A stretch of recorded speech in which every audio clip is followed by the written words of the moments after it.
Welcome to the Ben Daniel podcast where we're calling a spade a spade. Great to be here with you guys today. Unrivaled, folks. Man, shout out to the Liver King for that, man. Every time I think of Unrivaled, I have to say it in that voice. Folks, for those of you who aren't aware, that's why I come out and say Unrivaled like that. It's like when the Liver King said Primal. It just rings the same. It adds a little bit of flair to Unrivaled basketball. Lord knows they need some flair, so I'm doing my part in adding to the storyline around the Unrivaled Basketball League.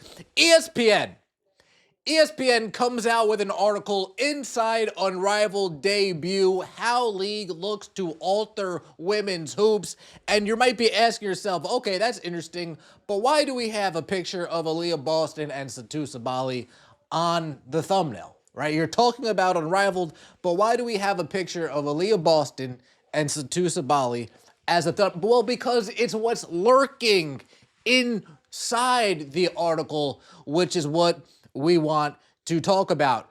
Let's just get right to it, folks. We're going to talk about something a little bit more important a little later, but right off the bat, Satou Sabally talking about free agency, talking about what she gets from talking to players in the Unrivaled sphere, as we like to call it. It's really true, said Sabally, one of the top free agents this year. You're able to talk to other players directly and you can figure out what they have, what type of resources, how important the team is to the owners. If you have an owner of a team that doesn't prioritize the women's team, they're going to talk about it. And that's a place where I would less likely to go. Satou Sabally. Hey, what do you guys got over there in Connecticut? Yeah, I'm good. Hey, what do you guys got over there in Dallas? Yeah, I'm good. Hey, what do you guys got over there in Atlanta? Yeah, I'm good. Hey, what do you guys got over there in Chicago? Oh, I'm good. Hey, what do you guys got over there in Indiana? Oh, dude. What do we got over here in Indiana? What do we got over here in Indiana? Folks, it's no surprise that we're using Unrivaled as another medium to gauge where other teams stack up in terms of player benefits, player amenities, infrastructure, what they're willing to give in terms of child services, things along those lines. So it's very interesting when Satou Sabally comes out and says point blank, yeah, this is pretty much me. I'm using this as an opportunity to see what's out there on the market. I'm not sure if the WNBA thought this forward ahead. I'm not sure if the WNBA thought to themselves, oh, this is just going to be a breeding ground of WNBA free agency news. But who knows? Because this stirs up talk for the W. All this is doing is stirring up talk for the WNBA free agency. This isn't unrivaled free agency. This isn't unrivaled news. This has no impact on Unrivaled basketball at all. If anything, Unrivaled is just acting as a resort for free agents to get together. Hey, you going to Unrivaled this year? Yeah, I'll see you down there. Sweet. We'll talk about next year when I see you down in Unrivaled over a couple margaritas and a martini. I don't know what's going on down there. Then you have Aaliyah Boston and Satou Sabally courtside at the Miami Heat game. As we all know, we've seen it all over the place, playing dominoes together, spending time with each other. And Satou Sabally, like Aaliyah Boston, is now a part of the Adidas family. So Satou Sabally is an Adidas athlete. Man, in hindsight, how cool would it have been if Caitlin Clark would have... In fairy tale world, Caitlin Clark would have went with Adidas. We have Caitlin with Adidas, Aaliyah with Adidas. We do get Sabally and free agent. We just have a team full of it. That would be cool. That would have been cool, but that's not the way the cookie crumbles, is it? Now, the real crux of the video that I took, something else that I took away from this article that I didn't like to hear, that I didn't like to see, and it is surrounding Satou Sabally. Satou Sabally puts in at least 1 hour of individual work with one of the on-site trainers every day. She also had a training session with Miami Heat.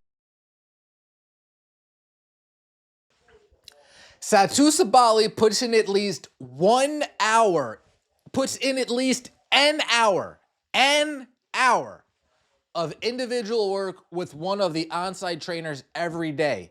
She also had a training session with Miami Heat player Jimmy Butler.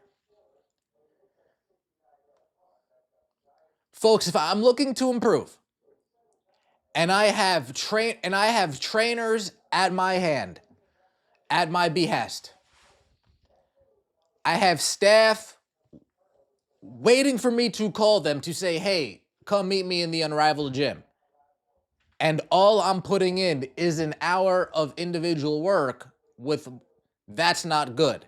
And I'm leaning towards it being literally an hour every day. Do you want to know why? If this was something serious, it would say Satou Sabally puts in at least 3 training sessions a day with on-site trainers.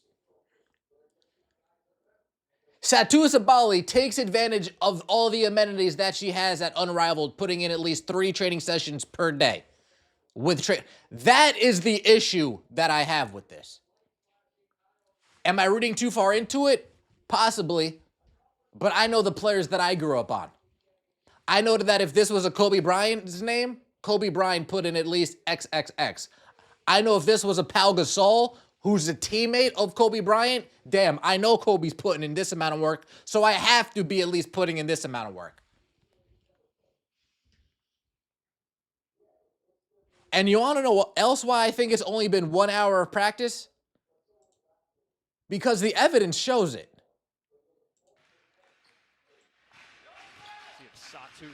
The clips from the Phantom basketball confirms it. It looks like they're not practicing. It looks like they're barely practicing, if an hour a day, to be honest. It looks like the only people practicing down there is Nafisa Collier and Kayla McBride.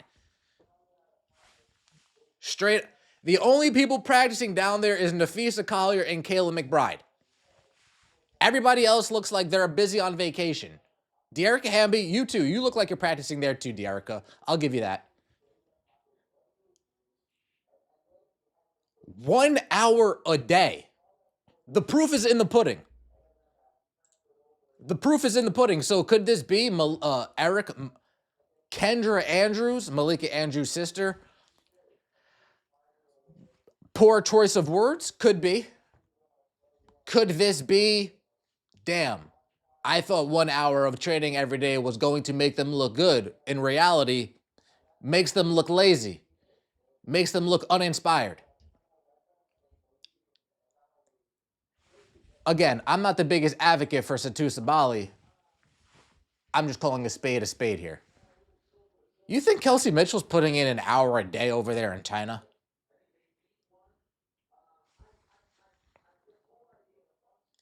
You think Caitlin Clark's putting in only an hour a day? That's why these players don't improve. They're only putting in an hour a day. They don't improve. How are you only getting better in an hour a day? Let's say an hour to yourself and an hour in the gym. Wow, 2 hours a day. 2 hours a day. Kobe would get up at 4, 5 to 7, train. Eat, rest. 11 to 1, train. Eat, rest. 4 to 6, train. Eat, rest. 8 to 9, session. Sleep, do it all again. I want players built like that on my team. Not players that are a top commodity in free agency, so they feel like they don't need to practice and improve and get better. Because to be honest, what I've seen so far from Satou, I'm good. Nalissa Smith, and that's it. But if you're asking for more than Nalissa Smith, I'll take my chances elsewhere. Let me know what you think in the comment section below. I appreciate all of the support. Of course, in the article, Unrivaled was a huge success, championing Friday's numbers, ignoring Saturday's numbers, ignoring Monday's numbers, but we knew that was coming. Appreciate all the support. South Carolina versus LSU playing. I think I'm going to be watching that. Unrivaled tonight. I'm going to be watching. Appreciate all the support. Take it easy. And as always, see you next time.